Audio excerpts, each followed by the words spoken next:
but she was in love with him. And she worked at American Express. So anytime the credit cards would come in, right, they would get intercepted, and then Joey would get them. You're talking the actual cards. Actual cards. So let's say, for example, Mr. Fresenda, you got a $30,000 limit. All the information will be on there. Congratulations. Yep. Here's your card. You need to do this to activate it. Okay. Well, back then it was easy to activate. Yeah, it was a phone call. And then if you knew a guy at a store, he knew the score, so you didn't have to worry about getting arrested, right? He's going to get paid. He's getting paid. He's going to get his money, yeah. Yeah, and you go there and you just you stripe it, and then you walk out, and then he takes his card. You take and then American Express, the guy never got the card. Mr. Fresenda never got the card. He says, "Hey, where's my card?" They see, there's activity on it. Activity is theft, and back then the security was way less than it is now. Right? We were buying. I had guys in like clothing stores, restaurants, here, everywhere we went. Living it up, okay? Getting probably, I don't know, we were banging out at least 10 grand a week. That's crazy. At least. That's a lot of dough. We go to Stringfellas. Yeah. Went up a tab 3,000. Back then it was a lot. Today it's a lot. Yeah. Magnums of champagne. Living the life, baby. Clothes, suits, ties, shoes, every freaking thing, that you would want at that age, Yeah. That went on for about a couple of years, Sounds like fun. But every time he would get into a fight with her, it would stop. Yeah, of course. I said, Joe, you got to just, marry this girl. You got to do. Father ain't gonna like it, but you got to be. You got to be on good terms with her. Anyway, he was hanging out in this after hours down in the Lower East Side. I don't know exactly where it was. Right at that time, I was working on construction. Somebody in my family got me a job in local. I forget if it was local 57 or 59, but it was with the Paganos, guys with the Genovese family. They run a union out there. I don't know if it's 57 or 59. I don't know if they still run it. I don't even know if they're around or whoever they are, right? I got a job as a laborer because I was getting in a lot of trouble at that time.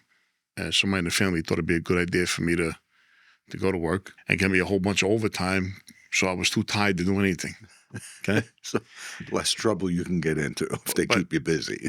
Right, but I realize now how good I had it because I lived on Greenwich Street in Tribeca, and I could walk to work because it was the World Financial Center.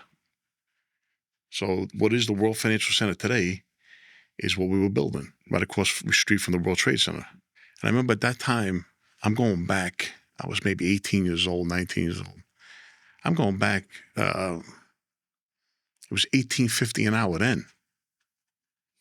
And at time and a half, figure it out, right? Yeah, making so decent I'm money. working, I'm racking up overtime, I'm, and I'm walking to work and I had back then what they call a tit job, It's like you're not even. Yeah, almost a no-show job.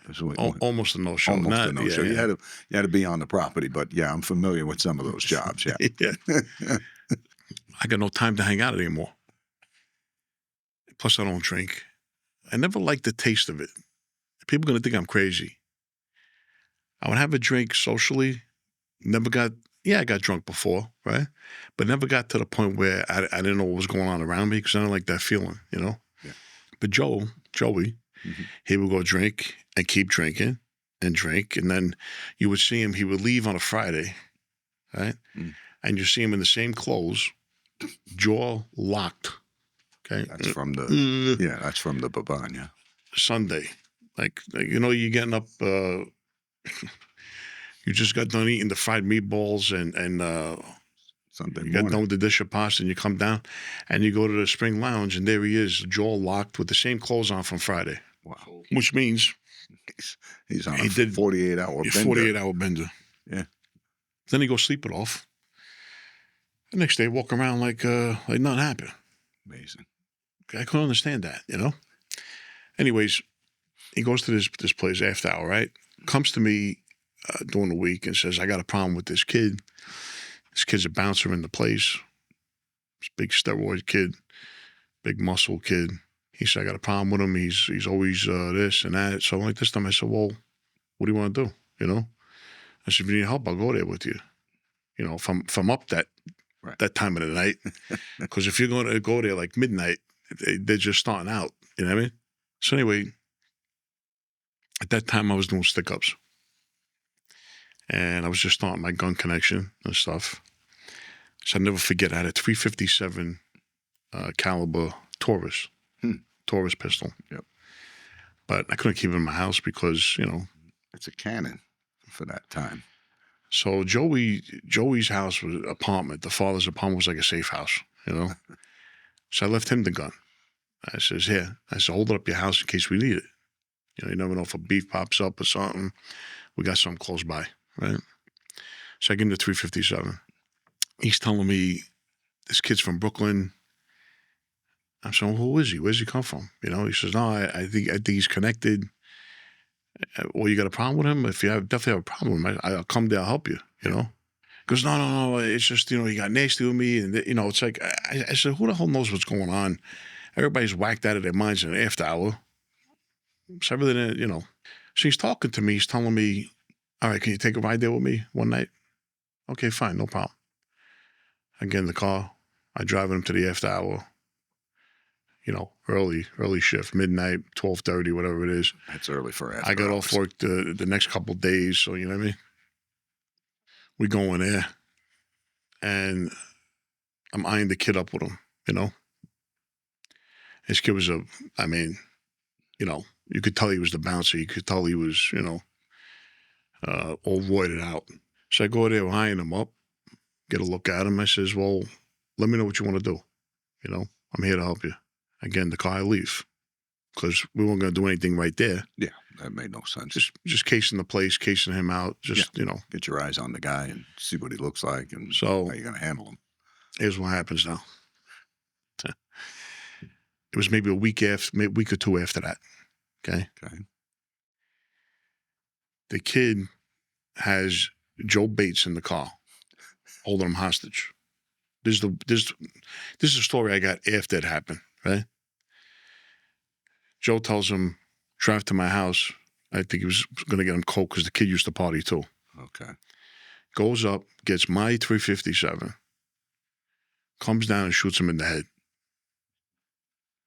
What? Yeah.